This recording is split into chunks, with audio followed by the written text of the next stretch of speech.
Ini baru satu poin. Kita tidak bahas poin-poin berikutnya tadi. Di dalam Al-Quran Allah SWT mengatakan ma asaba min musibatin fil ardi wala fi anfusikum illa fi kitab min qabli an nabra'aha likai la ta'saw ala ma fatakum wala tafrahu bima atakum. Rasulullah SAW mengatakan, apa saja yang menimpa kalian, apa saja yang menimpa, apakah pada diri kalian ataukah yang menimpa dari kejadian-kejadian yang ada di muka bumi ini, itu semuanya sudah tercatat 50.000 tahun sebelum diciptakannya langit dan bumi.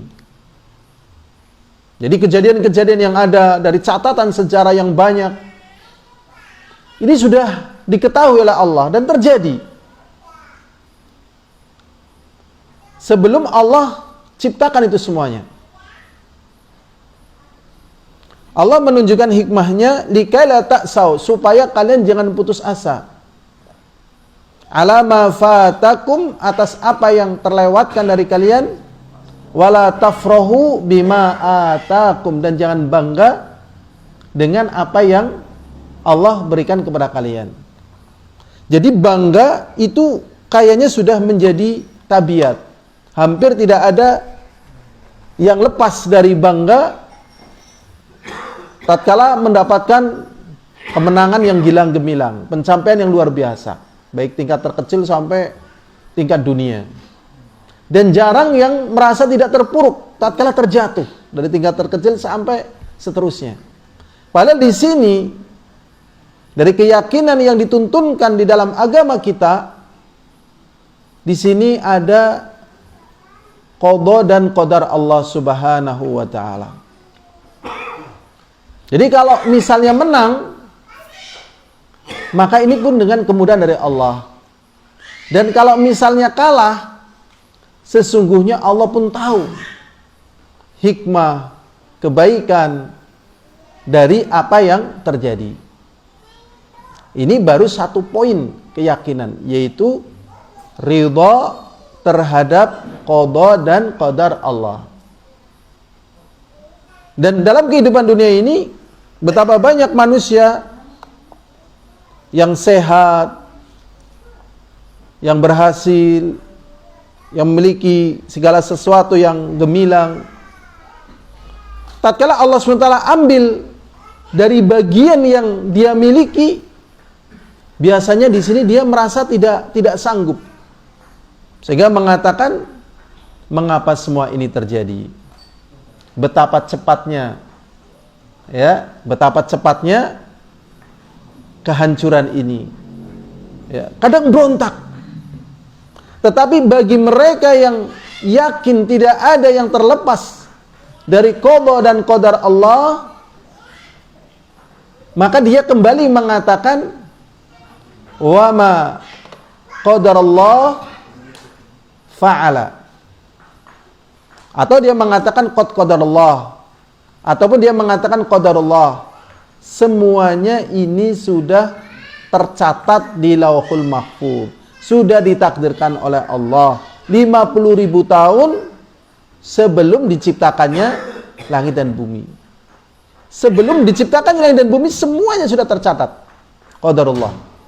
Buat apa kita kemudian protes tatkala Allah tahu perkara yang terbaik bagi hambanya? Karena terkadang Allah SWT memberi itu kejelekan, tatkala Allah SWT mengambil itu kebaikan.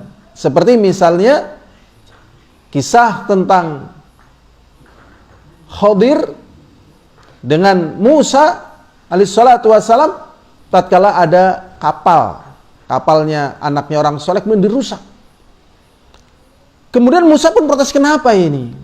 Ternyata setelah diketahui, ternyata dengan sebab kapalnya dirusak itu, dia menjadi apa? Selamat. Tapi ada juga yang diberi itu petaka. Seperti tatkala Qarun minta doa kepada Musa alaihissalatu wassalam, didoakan supaya menjadi orang yang kaya. Tatkala didoakan, apakah kemudian Allah memberikan kekayaan kepada Qarun menjadi kebaikan bagi Qarun? Ternyata tidak. Justru itu yang menyebabkan Qarun binasa. Maka di sini kekuatan, keyakinan akan takdir justru adalah jalan bahagia bagi setiap orang. Walaupun kadang Allah memberikan kebaikan menjadi sebab keselamatannya. Nabi Sulaiman diberi semuanya dan belum ada yang seperti Nabi Sulaiman. Tetapi dia tambah yakin ini semuanya dari Allah. Sehingga dia ingin memberikan makan ke seluruh makhluk Allah.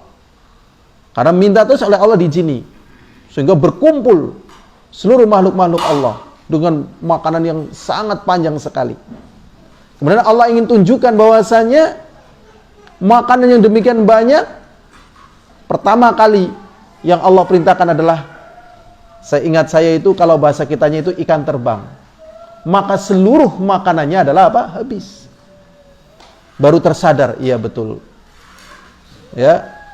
Jadi keimanan terhadap takdir ini salah satu contoh bahwasanya tatkala manusia memiliki keyakinan yang benar, keyakinan yang kuat, ini adalah jalan menuju bahagia dia. Padahal baru satu poin. Apakah keyakinan itu hanya sekedar itu? Tidak, masih banyak poinnya. Sehingga orang-orang yang memiliki keyakinan yang benar, yang kuat, tidak menjadikan lemah besarnya ujian dan tidak menjadikan dia bangga banyaknya kenikmatan. Rasulullah SAW mengatakan, "Idza ahabballahu qauman ibtalahum." Sebelumnya Rasulullah mengatakan, "Inna 'idzamal jazaa ma'a 'idzamal bala." Wa idza ahabballahu qauman ibtalahum. Faman radiya falahu ridha, faman sakhita falahu as-sukhtu. Rasulullah SAW mengatakan besarnya pahala bergandengan dengan besarnya apa? Ujian. Jadi kalau orang ujiannya sedikit, ya pahalanya juga apa? Sedikit. Dan tidak mungkin orang ujiannya besar tanpa amalan besar yang mengikutinya. Jadi kalau ingin besar pahala, ya harus besar pula amalan mengikutinya. Kalau ada orang misalnya merasa pingin mati saja karena ujiannya besar, ya memang hidup ini juga buat apa? Kalau tidak untuk beramal soleh. Jadi nilai hidup ini adalah berburu nilai di sisi Allah. Ya. Berburu nilai di sisi Allah. Kalau tidak berburu nilai di sisi Allah, buat apa juga? Dengan berburu nilai di sisi Allah inilah kemudian ujiannya macam-macam. Ujiannya macam-macam. Ada yang kecil, ada yang sedang. Bahkan ada yang ujiannya semakin banyak, ujiannya semakin membawa dia ke neraka. Kadang orang yang tidak beriman, tidak bertakwa kepada Allah merasa tidak sanggup hidup ini. Menjalani hidup ini, ingin mati saja. Ujiannya besar, bersamaan dia tidak beriman. Bersamaan dia tidak beramal saleh. Ngeri kan? Ngeri sekali. Jadi besarnya pahala bersamaan dengan besarnya apa? Ujian. Nah, besarnya ujian ya bersamaan dengan besarnya amalan, gitu loh. Nah, makanya amalan kita sudah besar apa belum, ini yang jadi permasalahan ini. Kalau belum besar dibesarin. Raketon. Raketonnya ngaji ini termasuk amalan, istiqomah orang ngaji amalan, ngapal Quran. Janjane ngapal Quran gue ngapa sih misalnya loh. Lagi urip, gue ngisi urip gitu. Ngaji janjane gue ngapa loh. Lah ini kehidupan. Gitu. Misalnya kadang ada orang bingung gitu. Bingung ngapa. Janjane gue ngapa sih? Ya ini. Gimana? Ngakir-ngakir kepenak, ya. Nanti ngakir-ngakirnya itu ditanya oleh Allah SWT. Kenapa kamu ngakir-ngakir? Begitu. Enggak ngaji, enggak ini dan seterusnya. Ya, saking keselek karo ngakir-ngakir be ora klalen zikir gitu lah. Ya, makanya kadang kita ngeri ya lihat kakek-kakek ya gempos sambil santai, memang menurun daya ya gesitnya, efektivitas waktunya menurun. Nah, ini kalau memang kebiasaan zikir walaupun menurun tetap. Al-hadir azani wa azakumullah. Jadi besarnya pahala bertalian dengan besarnya apa? Ujian. Idza ahaballahu qauman ibtalahum. Apabila Allah SWT cinta pada satu kaum, justru kaum itu diuji.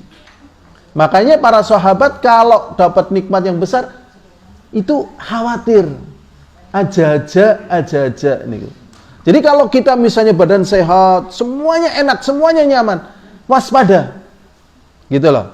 Tapi kalau lagi menderita, tinggal nunggu kapan diangkat derajatnya. Gitu. Jadi sing menderita aja berpikir negatif. Tapi biasanya orang yang sedang menderita berpikirnya negatif. Mati aku ge, ya kan? Ya kan? Mati aku ge. Dan seterusnya. Tapi tatkala itu wah, mulia. Karena umumnya kalau sudah naik, adakah yang terus naik? Tidak. Turun, ya kan, klimak anti klimak urip nang dunia kayak gue. Orana urip nang dunia terlepas dari hukum ini. Ya. Nang dunia ki wis disepakati. Klimak klimak apa? Anti klimak, mudun. Madang bakso semangkok enak. Rong mangkok enak. Telung mangkok enaknya menurun, patang mangkok menurun, 10 mangkok bisa digawa rumah sakit Purwogondo. Iya, kalau nggak percaya coba aja 10 mangkok jejel apa itu. Wah. Ya, es buahnya 20 gelas misalnya. Wah, menurun sudah. Nggak bisa. Jadi puncak kenikmatan waspada ini. Ya. Makanya tatkala agamanya sudah sempurna, kenikmatannya sudah sempurna, wah ini tanda-tanda Rasulullah mau apa? Meninggal. Gitu. Jadi kalau ada orang lagi menderita, ini tanda-tanda mau apa? Naik. Gitu. Dodol ora payu, ganti dodol iki ora payu terus. Tapi ora tau mundur. Tinggal nunggu saatnya nanti gitu. Nah, ini. Maka Rasulullah SAW mengatakan, "Faman radiya," kalau dia ridha, karena ini takdir dari Allah SWT. Ridha aisyah apa-apalah. Sehat ya ujian, meriang ya ujian, duwe anak ya ujian, duwe bojo ya ujian, orang duwe anak ujian semuanya. Walaupun secara umum itu kenikmatan, tapi juga diiringi adanya apa? Ujian. Faman radiya falahur ridha, barang siapa yang ridha maka Allah ridha, wa man sakhita falahus sukhtu, dan barang siapa yang tidak ridha maka Allah pun marah. Ya. Dan memang ada yang lebih tinggi daripada sabar, yaitu apa? Ridha. Ridha itu artinya rela. Ya, rela. Misalnya ya, orang kena musibah, pertama kali apa? Sabar. Sabar. Inna lillahi wa inna ilaihi raji'un. Allahumma ajurni fi musibati wa akhlif li khairan minha. Kemudian dapat ujian lagi, terus dapat ujian panjang. Akhirnya dia ridho. Dan para nabi itu ridho dengan ujiannya. Ridho. Sehingga kisah yang terkenal tatkala Nabi Ayub sakit sudah 20 tahun waktu itu. 20 tahun lama itu. Istrinya sudah pergi, anaknya sudah pergi, usahanya sudah hancur, sudah terpuruk menjadi orang miskin. Disuruh berdoa pada Allah supaya menyembuhkan. Saya malu. Karena apa? 80 tahun dalam keadaan sehat, baru diuji 20 tahun sudah teriak-teriak. Kita mungkin 30 tahun sehat, baru sepekan sakit, wah, kindos kulara, untuk kulara, dan menderita. Dan yang orang pada teka dan sebagainya. Di putune ndi, gitu, panggili semuanya. Ini kayak kelalen terhadap kenikmatan yang ada. Ini satu contoh kenikmatan memiliki akidah yang benar. Ya, al-hadirun azani wa azakumullah. Insyaallah dalam kesempatan kita kali ini kita akan membahas akidahnya Al-Imam Al-Bukhari. Ya, pembahasan ini sebenarnya banyak sekali. Ini buku ini ada 9 jilid. Namanya Syarah Usul I'tiqad Ahlussunnah wal Jamaah. Saya ngajinya dulu tahun 95-96. Ya, karya Al-Imam Al-Lalikai. Ya, jadi buku ini termasuk buku rujukan ya bagi akidahnya Ahlussunnah wal Jamaah. Karena apa? Semuanya dengan sanad. Ya, pertama dalil Allah, Rasul, terus para sahabat, terus para ulama terus gitu. Ini karya Imam Al-Lalikai. Dan beliau mencantumkan di dalam buku beliau di antaranya akidahnya Imam Bukhari. Apakah hanya akidah Imam Bukhari yang cantum buku ini? Tidak, banyak sekali. Cuman kita pilih akidah Imam Bukhari karena Al-Imam Bukhari itu terkenal di kalangan kita gitu. Padahal imam-imam yang ada di sini semuanya terkenal. Semuanya terkenal. Cuman kita nggak tahu. Karena definisi terkenal adalah apa? Ya, bagi yang mengenal. Ya, definisi terkenal bagi yang mengenal. Bagi yang nggak mengenal nggak terkenal. Kaya apa ngerti Kumbo Karno? Ora. Lanang apa? Ya ngerti. Masa wong Jawa nggih ora ngerti Kumbo Karno? Wah, ketinggalan zaman sebagainya gitu loh. Nah, pengen ngerti Imam Al-Lalikai? Ora. Jare Ahlussunnah lho ora kenal gitu. Masya Allah. Nah, ini nanti banyak sekali nama-nama para a'imah panjang ya. Sebenarnya saya juga mikir apakah nama-nama ini dilewati langsung pembahasan akidah. Tetapi kalau misalnya tidak dibaca, ya terus nggak kenal nama itu. Ya, padahal generasi muda kita begitu lihat gambarnya, oh ini Valentino Rossi, oh ini tahu pemain sepak bola ini, ya Allah. Ya, padahal nama para ulama nggak kenal. Ya Allah. Ini yang namanya apa? Miris. Ya, miris gitu. Apa sih manfaat mengenal nama tokoh-tokoh itu? Membesarkan jiwa. Ya, jadi tatkala kita mengenal biografi, mengenal nama orang, ya, jiwanya itu jadi berpindah. Kalau kita sering membaca misalnya dari tokoh-tokoh Imam Bukhari, Imam Muslim dan para imam yang lain, jiwa kita pun seperti mereka. Ya. Kalau membacanya dulu, zaman dulu itu Ho Ping Ho. Wah, sudah pernah dengar Ho Ping Ho? Saya kaget loh. Setelah saya cari, saya alhamdulillah belum pernah baca buku Ho Ping Ho. Cuman ternyata serialnya banyak sekali. Cuman ngecek ya itu. Wah, ya pantas ya mentalnya Ho Ping Ho. Wong diwaca juga Ho Ping Ho. Jadi bacaan yang masuk ke dalam diri kita membentuk jiwa kita. Makanya waspada dengan apa yang kita baca, apa yang kita dengar. Karena itu akan menimbulkan pola. Karakter, ya betul, karakter. Ya hadirin azani wa azakumullah, kita baca saja. Ya, semoga ini bermanfaat. Keyakinan Abu Abdullah Muhammad bin Ismail Al-Bukhari, semoga Allah merahmatinya. Fi jama'ati minas salaf alladzina yarwi anhum. Yang diambil dari jamaah, ya, serombongan dari kalangan salaf yang meriwayatkan dari mereka. Ya. Kata ini berarti ini sanadnya ini dari Al-Imam Al-Lalikai. Berkata Imam Al-Lalikai, ucapan beliau telah menghabarkan kepada kami Ahmad bin Muhammad bin Hafiz Al-Harawi. Berkata telah menghabarkan kepada kami Muhammad bin Ahmad bin Muhammad bin Salamah. Berkata telah menghabarkan kepada kami Abul Husain Muhammad bin Imran bin Musa. Coba nama-nama ini kan banyak ya. Siapa kayak, ya kan? Nah, saya sendiri juga banyak yang belum kenal ini. Tapi ini nama guru di antara guru-gurunya Al-Imam Al-Lalikai. Muhammad bin Imran bin Musa Al-Jurjani. Berkata aku mendengar Abu Muhammad Abdurrahman bin Muhammad bin Abdurrahman Al-Bukhari. Aku mendengar Abu Muhammad, ya, bapaknya Muhammad, namanya Abdurrahman, ya, bin Muhammad, ya, anaknya Muhammad bin Abdurrahman, anaknya Abdurrahman Al-Bukhari.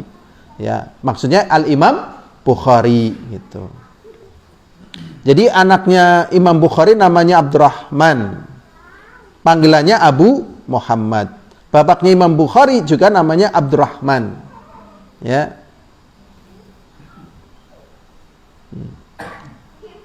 Yaqulu sami'tu Abu Abdullah Muhammad bin Ismail Al-Bukhari. Ternyata bukan Imam Bukhari tadi. Ini Bashash, ya. Keliru, ya. Aku mendengar ini yang meriwayatkan dari Imam Bukhari. Ya, ini yang meriwayat dari Imam Bukhari, yaitu Abu Muhammad Abdurrahman bin Muhammad bin Abdurrahman Al-Bukhari. Itu mengambil riwayat dari Abu Abdullah. Nah, ini yang namanya Imam Bukhari. Aku mendengar dari Abu Abdullah Muhammad bin Ismail Al-Bukhari. Ternyata untuk sampai kepada Imam Bukhari pakai apa? Sanad. Jadi budaya hoax itu bukan budaya dari Islam. Ya, hoax. Hati-hati ya di zaman kita ini, ya, hoax itu banyak sekali. Mudaratnya apa sih? Yang ngebeki memori utek gitu lah. Kasarnya kalau sudah terlalu banyak memori yang ada di utek, baca Qur'annya nggak kuat. Jadi terlalu banyak yang masuk ke otak kita, biasanya baca Qur'annya apa? Nggak lama itu. Cepet penuh gitu. Berikutnya Imam Bukhari mengatakan, aku menjumpai lebih dari 1000 ulama dari kalangan alul ilmi. Ya, lebih dari 1000 apa? Ulama dari kalangan ilmi. Dari penduduk Hijaz, Mekah, Madinah, ya. Hijaz ini di Saudi. Mekah ya, udah tahu, Madinah udah tahu. Ya. Ini Saudi ini. Wal Kufah, Basrah. Kufah dan Basrah ini di Irak. Wasit dan daerah Wasit. Wasit ini di Syam, daerah Damaskus sana, Yordan. Dan juga Baghdad, Syam dan Mesir. Ini negara yang beliau kunjungi. Jadi melancong di bidang ilmu itu sudah ada sejak zaman dahulu. Ya. Apakah ilmu yang ada di sana dengan ada di sini berbeda? Secara umum sebenarnya ilmu itu sama. Loh, manfaatnya apa? Banyak. Orang tatkala banyak melancong dan sebagainya, jiwanya lebih apa? Kuat. Ya, jiwanya apa? Lebih kuat. Jadi kalau kita ingin kuat jiwanya, ya melancong. Dan melancong yang bernilai ibadah, ya haji dan umroh. Itu sudah, manfaatnya besar. Ya. Jadi kadang orang eman-eman dengan duit yang ada, dia nggak tahu, ya, itu mendatangkan sebab yang lebih besar daripada nilai nominal uang yang ada. Qarnan ba'da qarnin. Masa demi masa. Dan aku mengunjungi mereka lebih daripada 46 tahun. Jadi beliau ke sana kemari terus dari negara ke negara, ya, selama berapa? 46 tahun. Dari penduduk Syam, ya, Yordan, Syria, Damaskus dan sebagainya, ini Syam. Palestina itu juga Syam. Dan Mesir wilayahnya banyak. Ya, banyak wilayah Mesir yang tidak dikenal oleh kita, ya, seperti Dimyat, Suyut gitu. Ya, itu nama-nama Mesir, Mawardi gitu. Mesir, kemudian Jazirah dan juga ke Jazirah 2 kali. Ke Basrah 4 kali. Ya. Kemudian ke Hijaz 6 tahun. Dan aku tidak bisa menghitung berapa kali aku masuk ke Kufah dan juga ke Baghdad. Sekarang Kufah dan Baghdad, Basrah, kita sukar menjumpai ulama. Memang saya pernah ketemu sama santri dari Irak, tapi ngaji bareng sama saya masalah tajwid gitu. Nah, saya lihat juga kemampuannya biasa-biasa aja. Tetapi dulu Irak ini negeri di mana banyak ulama. Sekarang Irak nggak tahu kabarnya kayak apa, ya. Sulit kayaknya mencari tokoh ulama. Jadi di satu negeri bisa naik juga bisa apa? Turun. Makanya penting kita menjaga, ya, keamanan negeri. Jadi negeri yang aman memungkinkan orang untuk belajar. Dan tatkala belajar nanti nilai kemanusiaannya berubah. Kita lanjutkan. Dan aku tidak bisa menghitung berapa kali aku masuk ke Kufah, Baghdad. Dan aku juga menjumpai penduduk Khurasan. Khurasan itu Iran. Ya, wilayah Iran diantaranya apa? Khurasan. Ya, Iran, ya. Dulu Iran namanya apa ya? Ya, Persia, Faris, Persia.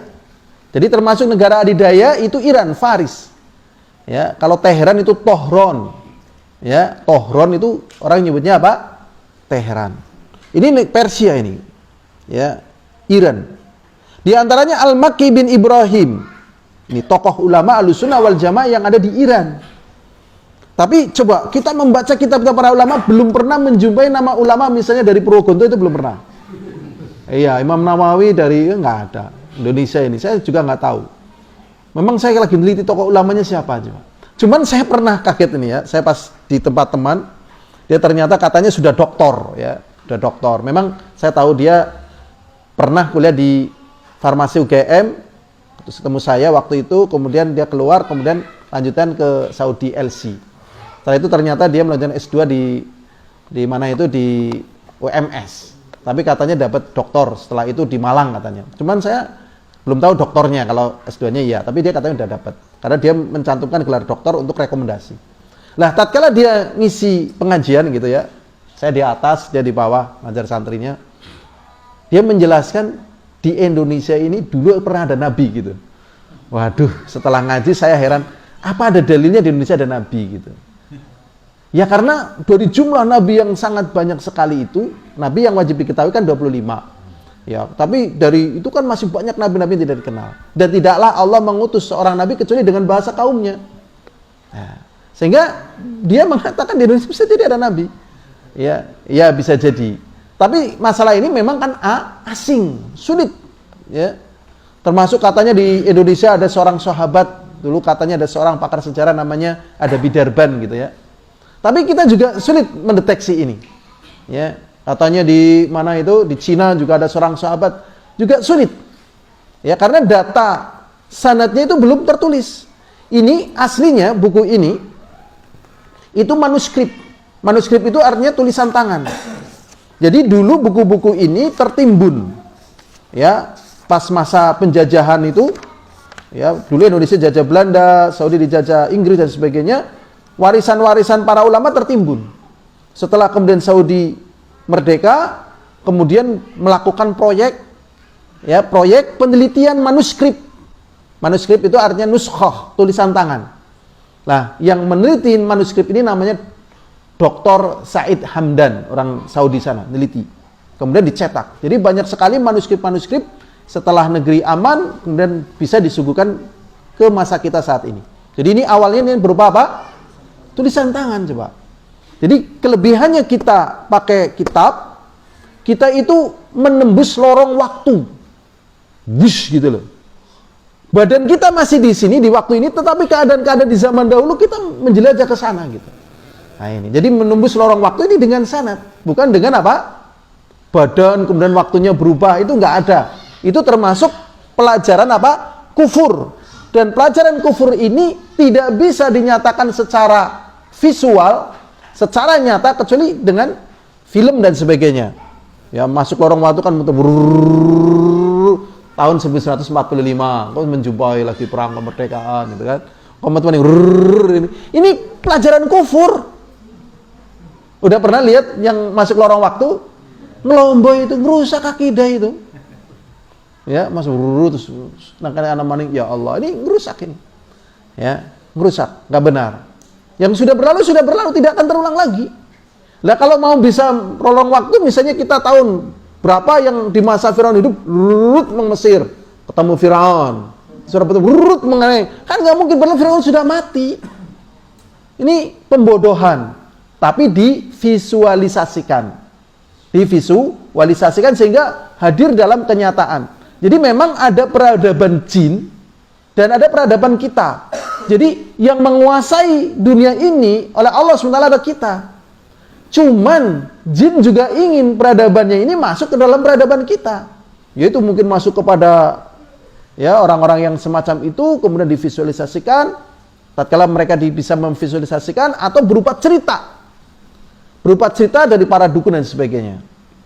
Akhirnya masuklah peradaban jin dalam peradaban manusia. Tetapi ternyata masih ada ya kontrol sehingga kembali manusia pada apa yang Allah ciptakan dalam keadaan baik di atas agamanya.